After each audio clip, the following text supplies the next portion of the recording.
back, and we just finished watching 2020's His House, currently streaming on Netflix with a runtime of 1 hour, 33 minutes. It's rated TV-14, which sounds about right. There wasn't anything gratuitously gore-ish or... maybe at the end. Well, I mean... It wasn't... The zombies look good. Were they zombies, or I thought they were ghosts? Ghosts. You know what I mean. I guess it's okay to spoil this. It is from last year. I wouldn't go I too feel like deep this into is spoiling anything, but it's about a haunted house or ghosts. Yeah, sometimes they look like zombies. I mean, I think it's in the trailer. Okay, so I forgot to say that this is directed by Remi Weekes, also written, who also writes the screenplay, with a story by Felicity Evans and Tony Venables. What did you think? I thought it was good. Anything else? No, let's just send it right now.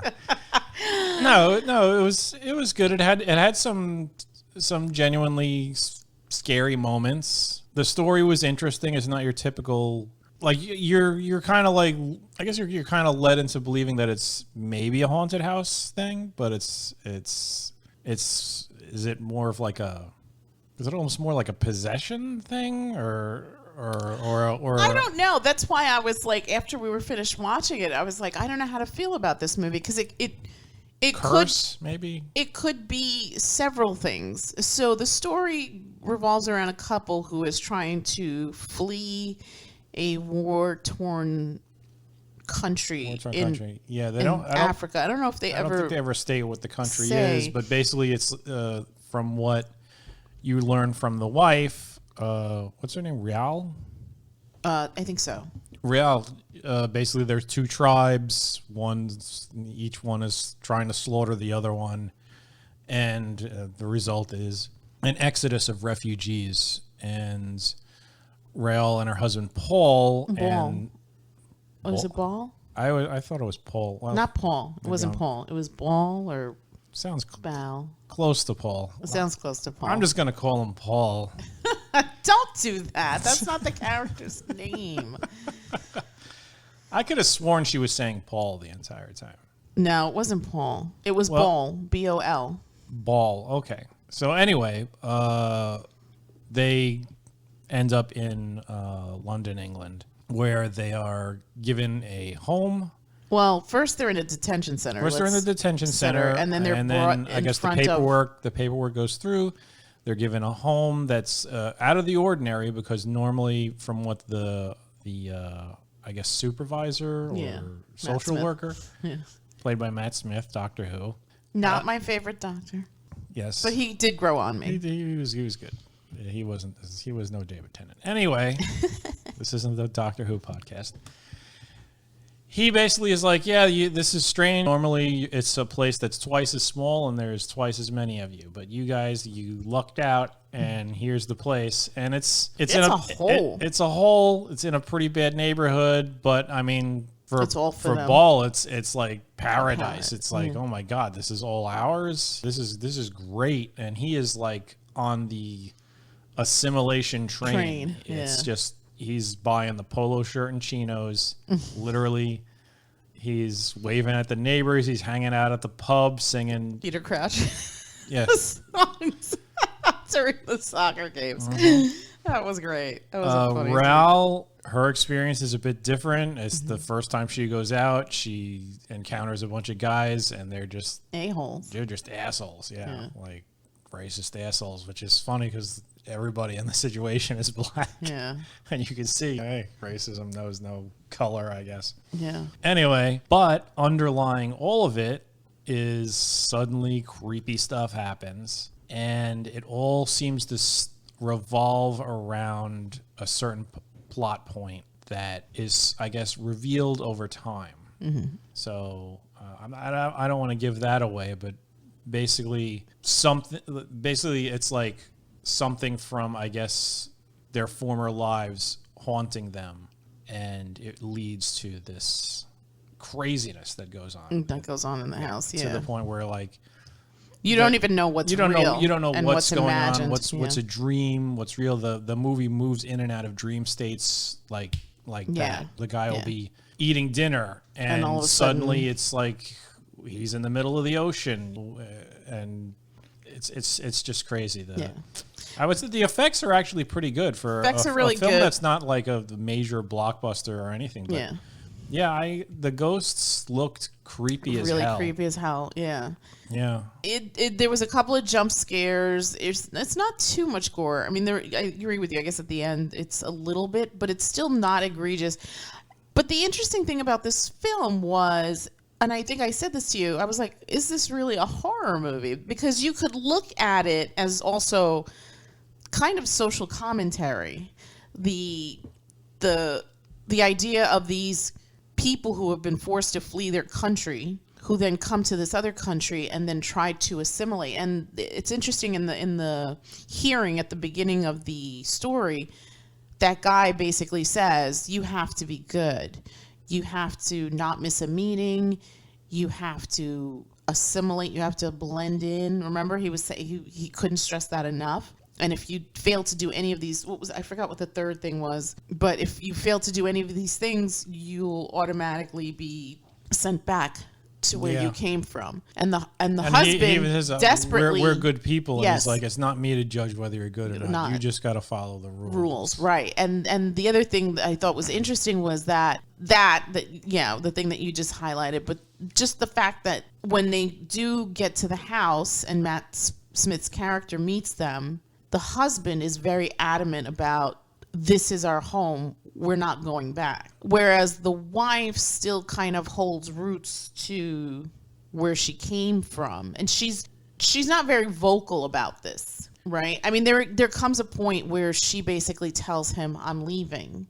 The thing that I found strange about Rial was, I think she psychologically altered reality in her mind. Because, I mean, she believed the thing was true. Mm-hmm. When it wasn't. Knew it wasn't. But wasn't it because at the end he was ready to do the thing? No, I'm trying not to reveal anything. I'm not here. revealing anything. I'm not saying you are, but I'm trying not to reveal anything. When I'm saying the thing that the thing that's not true, she believed. I'm not talking about any spooky stuff here. I'm talking about the reality that there are two of them. All right, you're gonna have to tell me, because flying over somebody's head here. Yeah, I'm looking at you like, what in the hell are you talking about? She believed that she was not something that she was. She kept referring to that other person as what? Oh. And she wasn't, but she But does believed it. But I mean, she only says it once. Like when she was getting her blood taken, she just says. She says it in the dream too. They're like, you don't know. You don't. What are you talking? The ghosts in the dream were like, what are you talking about? Oh, okay. But she somehow got it in her head that was the situation, and it wasn't. And that's the thing I found strange about her. And maybe it was. Maybe it was. The story Maybe it is was told to make you believe that, and then there's a reveal about it. It is, but Right. like Ball, he knew the truth. Right.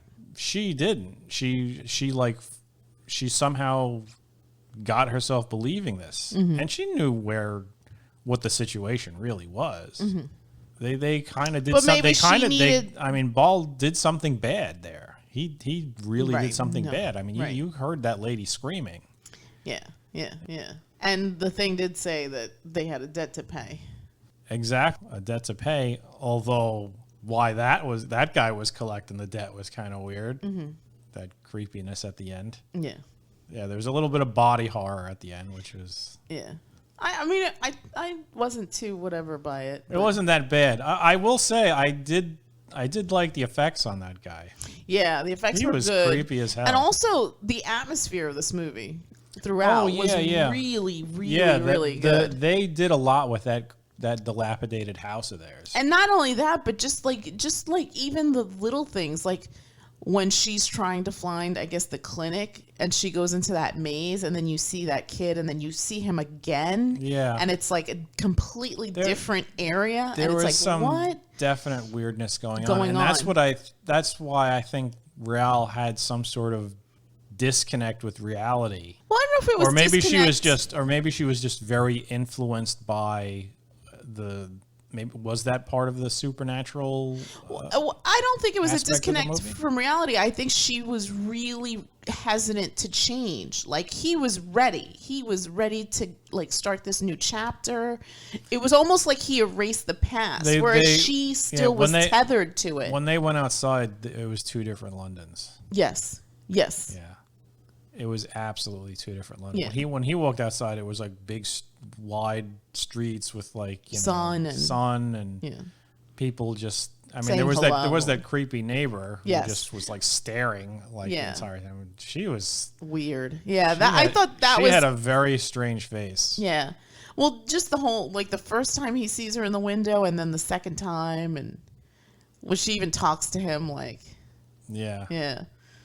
But Rial's version of London was like these tiny little alleyways and just a maze. And Which, desolate I mean, areas. definitely, I mean, that seems very true to, like, the immigrant experience. And especially if you're a forced immigrant coming into a country where you're probably not welcome and you're just like a fish out of water. You just, the life that you had, the life that you lived is no longer yours. Everything that you loved is gone, and just you kind of have to make your way in the world. And it's got to be hard. I mean, there's also the language barrier thing, the cultural barrier thing. I mean, these people had so much against them, right? The only thing that they truly had was each other. And in this situation, it was almost like the entity in the house was trying to divide them. Worked really hard to divide them. And I think that at the end,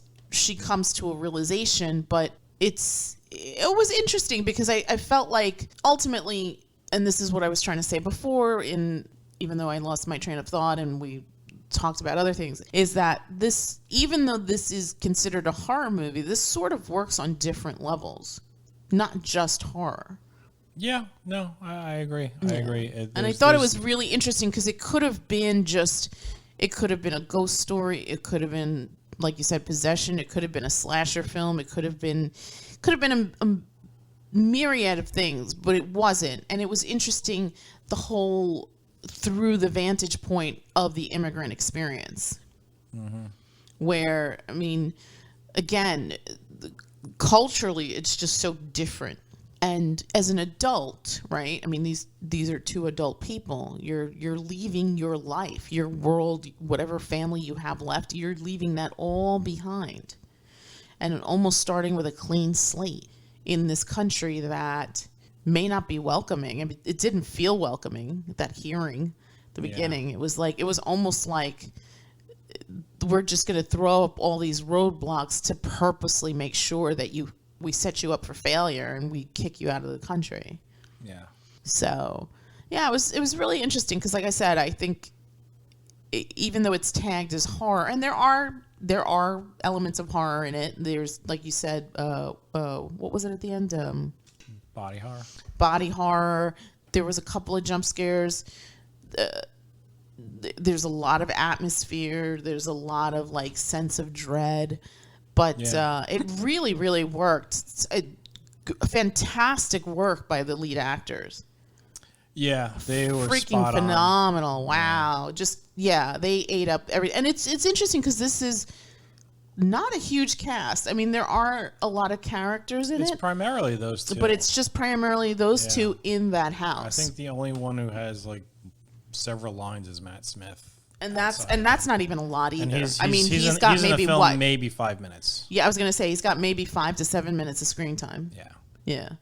But it's mainly these two actors. But it's mainly these two actors in this very closed, claustrophobic, creepy house that is constantly whispering and just noisy. That was the thing. That was one of the. That was another creepy thing about the whispering of the house. And the noises in the walls. And just like another thing that was interesting, what they did was like, while weird, crazy stuff is going on, sometimes he'd look out the window and people would just be like walking by, living their lives. Yeah.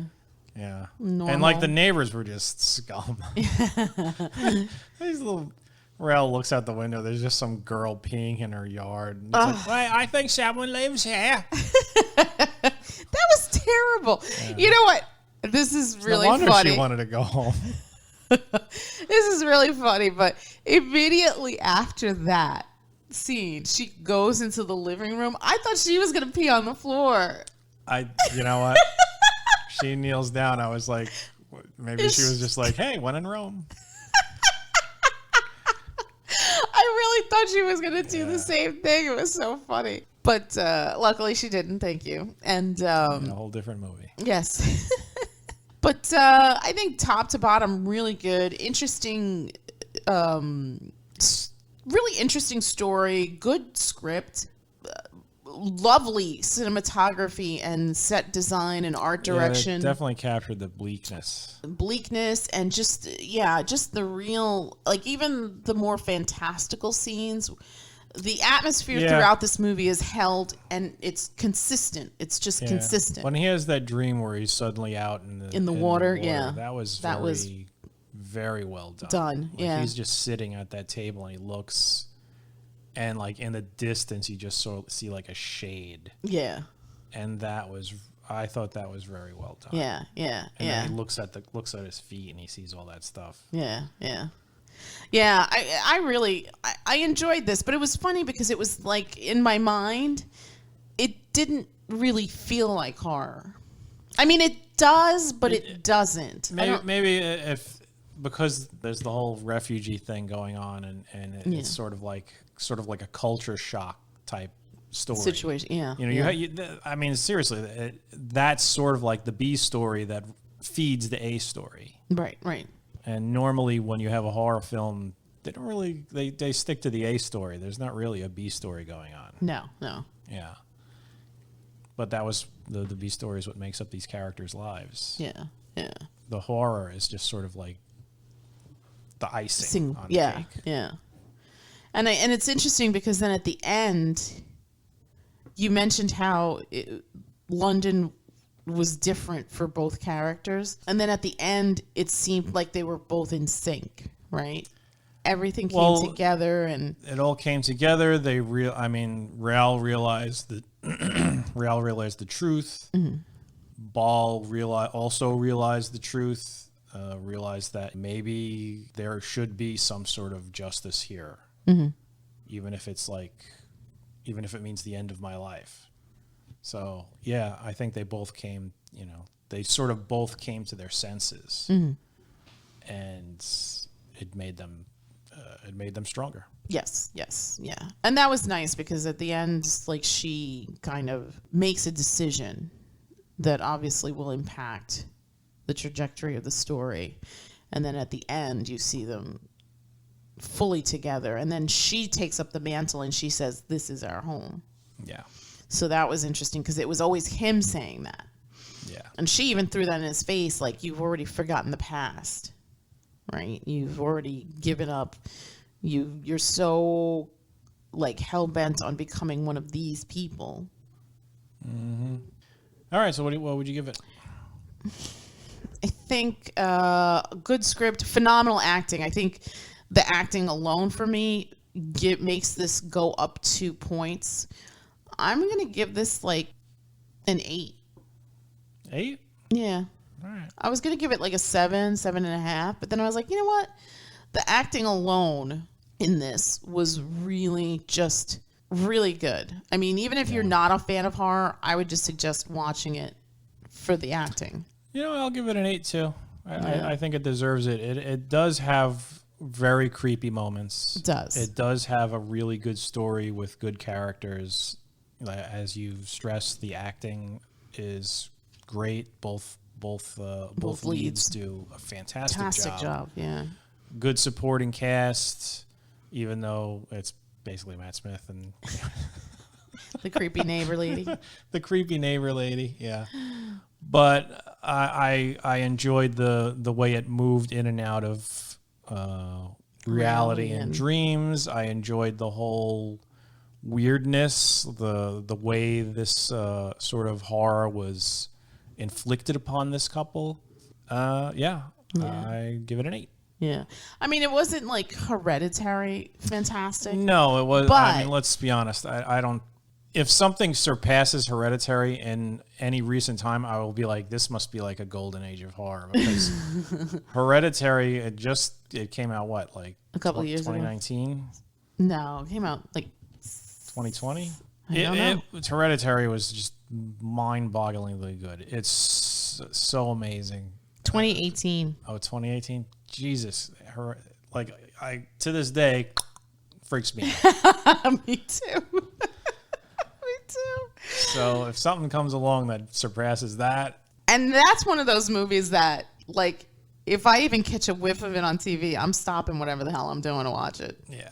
Yeah. It's still, and that's, I think, obviously his house is not the same kind of movie, but you can put it in that category of sometimes the horrors in life aren't just the things that go bump in the night, because there's also like the human element of horror, like how people either become entrenched in these things that propel the action to go in a very, very bad way.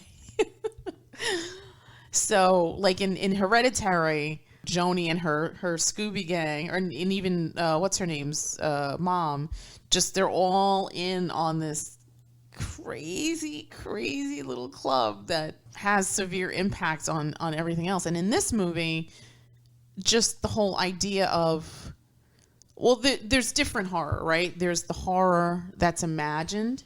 Mm-hmm. There's the horror that you live in. There's the horror that you live through. I mean, she made a great point about how at one point she says to him, after all the things that they've lived through, if you think the things that go bump in the night scare me, then you're wrong. That was a good line. That was a great line.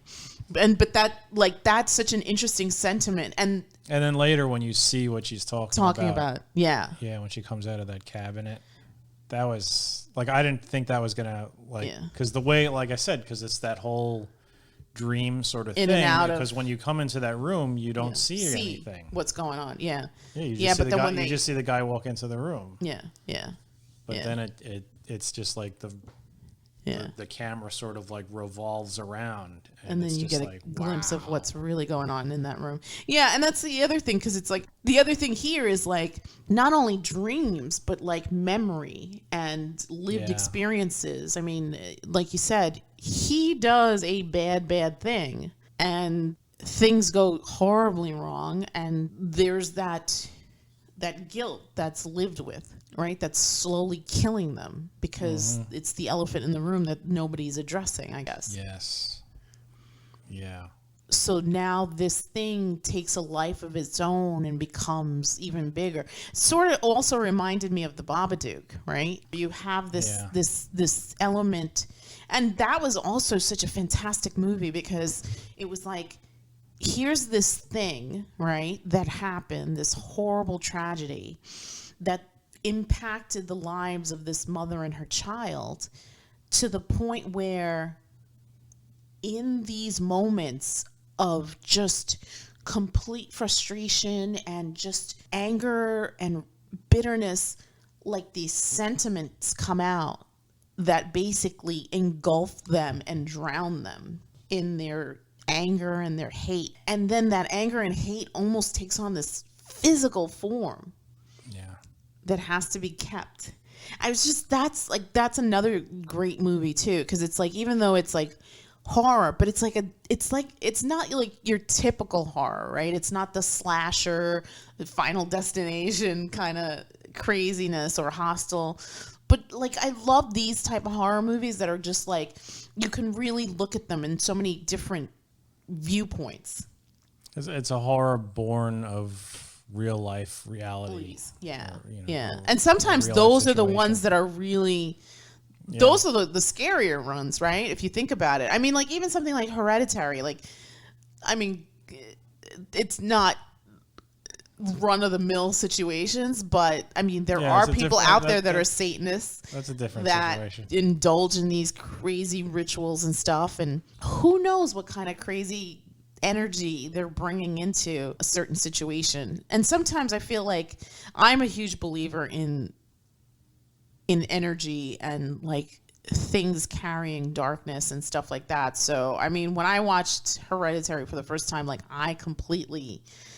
all of that made sense to me, all of it. And even in these other films that we talked about, like His House and Babadook, just a lot of that stuff is to me, that's the best type of horror, when you can be scared, not just on a visual level, but in the mind, because that's really where it all happens and where it all clicks, right? And then just having these images in horror, like Father Carrick in the lamplight in The Exorcist when he's going to Reagan's house to help. Like these like really iconic scenes. It's so funny. We were switching channels prior to watching this, and like The Thing is on, which is another movie we have to really talk about one day. And that's horror, like the whole not knowing who you can trust, right? Yeah. Here's this monster that takes the shape of someone you know, but you're not that person anymore. And even they might not know that they're the thing. Exactly. That was the thing I always loved about it, that because like even a tiny bit of it getting inside of you could make you become it. You could just be like living your life as normal, and then suddenly you're just not there anymore, and it's some sort of alien collective. Can you believe next year that movie is 40 years old? Shut your mouth. Came out last year. I wish. But the brilliant thing about that movie too is that even though it's from 82, you can still watch it and still be freaked out by it. And that score, that crazy ass score that goes along with that movie. It's amazing. Yeah. Still holds up. I mean, some of the effects, a little dated, but still like it still works, I think. And I think the beauty of that is like the practicalness of it. I would say most of the effects still hold up. Mm-hmm. There are like a couple of things where you see like the blue screen going on, but and like maybe at the end with the stop motion, but I still love it. I love the crap. And you know what? Even like the little bits that the kids have seen, I never once did I hear, "Oh my God, that looks like garbage." Seriously, and that guy's head sprouts spider legs and just starts crawling away. What the what? Stuff, yeah. Anyway, let's wrap it up. Yes. So, what did I say? 8, and you said 8. Yes. Yep. If you haven't seen it, we highly, highly recommend Netflix's His House from 2020. Mm-hmm. Go check it out. It's only an hour and 33 minutes, so it's not very long. And just do yourself a favor if you want to watch good storytelling with a bit of a twist and a little bit of scares for the Halloween season. We totally recommend it. And that's it from us, and we will come back with another review very soon. Good night. Good night.